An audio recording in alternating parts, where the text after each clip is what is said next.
Table Talk, yeah. Welcome, y'all, to Blind Table Talk BVI Community Seat. And this week we have a special guest at the table with us. Yes, indeed. Yes, indeed. I am happy to announce, for our listeners, for those dog lovers and those who just want to know more, we're happy to talk about, and we have Miss Leslie Haskins representing the leader dog for the blind. Talk to us, Leslie.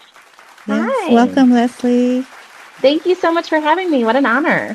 Thank you Yes. for sitting down with us. This is an awesome thing. Like, we're so happy to have you around. A lot of people need to know about these type of services and organizations. Yes. So why don't, Leslie, you tell us a little bit about, well, tell us a little about you and then go into telling us about Leader Dogs for the Blind.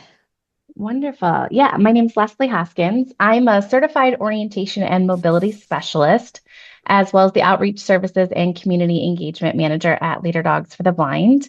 I've been at Leader Dog for over 10 years now. I started Wow. off teaching O&M, so those cane Nice. skills. Yeah, and then switched into this role of outreach, which has been fantastic. That is great. It's two of the very needed services out there, the O&M. And Um, yes, indeed. And then combining it going into the leader dogs, and that's definitely needed. So how long has the organization been around? Yeah, so Leader Dogs for the Blind was established in 1939. Wow. wow. And we work every day towards our mission of empowering people for lifelong skills for safe and independent daily travel. And we really believe at Leader Dogs for the Blind that can be with a guide dog or a long white cane. So we have a couple different programs. We have our guide dog program, which of course is the one that we're most known for. But we also Yes. Mhm. have orientation and mobility, a teen O&M, and a teen summer camp. And all of those Wow. programs are absolutely free. That Beau- is awesome. Big salute. Yes, indeed. That is a beautiful thing there. So let's see, just out of curiosity, because I know, it is Leader Dogs for the Blind, but for the O&M training, because that is such a big thing as well that is needed. Is it where they would go in and stay there, or do they just come in for a few hours? Like, how would that, if I wanted to go and get O&M training with you guys, how would that look for me?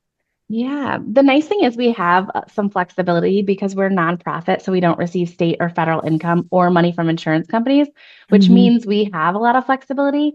So our main program for orientation and mobility is 1 week long, and it typically takes place on our campus in Rochester Hills, Michigan. Hmm. However, we realize that not everybody can come to campus, whether they have medical concerns or family obligations or work responsibilities.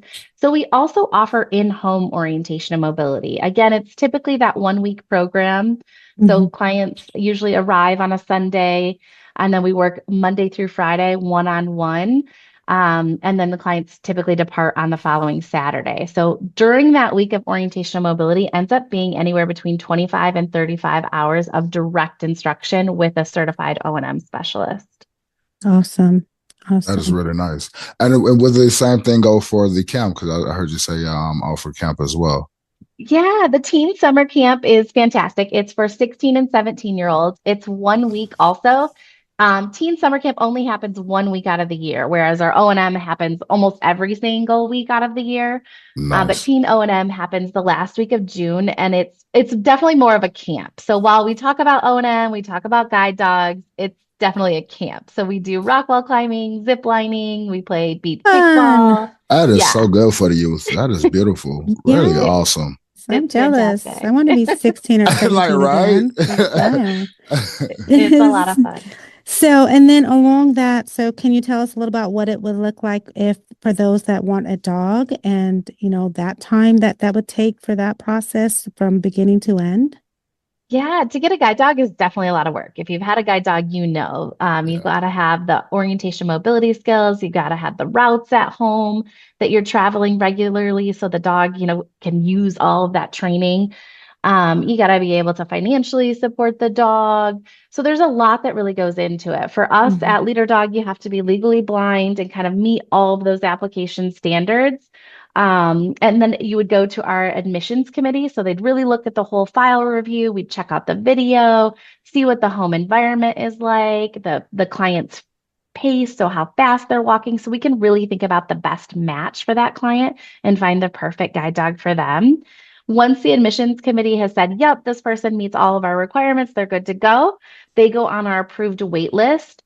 Right now, I would say, just like every other guide dog organization, our wait list is anywhere between 6 months and a year. So there's definitely, Hmm. some wait time in there. And during that time, we're encouraging clients to continue to working on their O&M skills, build that stamina, and also really Hmm. network with other guide dog users and the leader dog community. Right, right. Nice, nice. So after I get in there, now I've passed the wait list and my time has come. And so now what am I expecting? And now the fantastic part, right? It's so Yeah. exciting to get that Yes, call and say, exactly. hey, yeah, we've got a dog for you. Are you available these dates? And so then just like our O&M, we offer it in a couple different formats, right? Because Hmm. not everybody can come to Rochester Hills for 3 weeks. Right. Right. So we do also offer in-home delivery for individuals that are really going to benefit from that. We Hmm. Nice. also have a flex program. So somebody might be able to come to campus for a week or 2 weeks and then get some follow-up support in their home area. Mm. And then Yeah. we also have our adaptive services and deaf-blind team. So for individuals who are deaf-blind or hard of hearing, or have something else going on that we need to have a little bit more unique training style or training environment, we do have that program available as well. I'm Oh my loving the gosh. The flexibility and just options. including all. Yes. Yeah, that's Yes, really Yeah. that is nice. great. We really recognize it's not a one size fits all, right? Like this stuff is Yeah. so unique. So we're really trying to hit everybody's needs and take out as Yeah. many barriers as we can because we know it's difficult to get services. That is so Right. true. Leslie, I have an important question, and I've seen people, speak on this. Can you please tell our listeners why it is so important to have those O&M cane skills down packed before trying to get a guide dog? Yes, Yeah. indeed. Just in the most generic way, right? Guide dogs have two main responsibilities. They're supposed to stop at curbs and guide around obstacles. We know Hmm. they do a lot more. They're very intuitive, they're very smart. They can be patterned to take you to specific environments, but typically those are their two main responsibilities, which means Hmm. it's still up to the handler to know where they're going and how they're going to get there. So Hmm. they have to have that orientation skills, the ability to know where I am, where I'm going, and how to get there so that they can Mhm. direct the dog. The dog isn't Right, making any of those decisions. It's also right. not the dog's responsibility to determine when to cross a street. So the Hmm. client still has to be able to analyze an intersection, determine, hey, is this light controlled? Is it stop sign controlled? Is it a four-way? Is it a T? They had to know all of that information so that they can determine the best time to cross the street. Guide Yeah. dogs don't do that. There's so many myths out there as to what a guide dog does, but ultimately, their two responsibilities are to stop at curbs and guide around obstacles, which means all those other orientation and mobility skills are critical to be successful with a guide dog. That is, because people think you get a guide dog and I don't have to do anything. The dog's going to do everything for me. And Exactly. that's And so tell them not you just need to true. educate yourself more and really up your skills and of your awareness and your surroundings. Like, true that. Thank you for putting that out there. That's Yeah. Yeah. definitely listeners need to hear that for sure. And so you also the leader dog has a podcast as well. Talk to us a little bit more about that too. Yes, we have a podcast. It's called Taking the Lead by Leader Dogs for the Blind. And we put out an episode every other Thursday typically. And we talk to our clients who share all their successes, all their failures, and everything in between. We also Mhm. talk to our team members, we talk to volunteers, we talk to donors, but we also just talk to other people in the blindness and low vision field and community to share stories. Our goal is really to make a community and help people connect and not feel alone. So Yeah. we've had the podcast now for 2 years. We're going into our third year, and it's so much fun. We've shared so many stories, and we definitely encourage anybody to check that out. Again, it's called Taking the Lead, and you can find it wherever podcasts stream. Nice. Awesome. Awesome. And I just have one more thing. Leslie, I can keep you here all day, but I'm not going to. But so for our listeners, because I just want to explore the depths of having a guide dog, right? Because it's Mhm. not for everybody, right? Like Joseph had a guide dog for 2 years. For me, I'm one of those like I do not want that responsibility. That's a lot of Sure. responsibility. So, I mean, I just want to, from the professional to, put it out there. It is people have to be prepared to have that responsibility. So what are your thoughts about that? Yeah, I think that's such a good point. And, so many times we hear that a doctor will prescribe a guide dog or family members are like, get a dog, get a dog. And Mm-hmm. we wish that it was a fix it button, right? That you could Right. just hold on to the harness and that was it. Mm. But there is so much work that goes into it. And it's a lifestyle choice, right? Yes. You have to Right. think about the Yes. pros and the cons and the lifestyle impact. Dogs, if they're Yes. not out and being used and challenged, a lot of times they're going to find things in the home to do to Right. fill that need for them. So you Yes, have to be indeed. an active person with places to go so that dog can maintain its skills and get the work that it craves.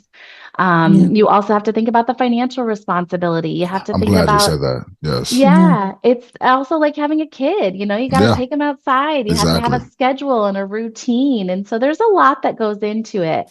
I will say Yeah. we have a really nice video on our website at leaderdog.org under our resources. We have a virtual learning, and there we kind of have a whole bunch of videos. But one of the videos is guide dog readiness, and it talks about the pros and the cons and the differences between a cane and a guide dog and the lifestyle impact.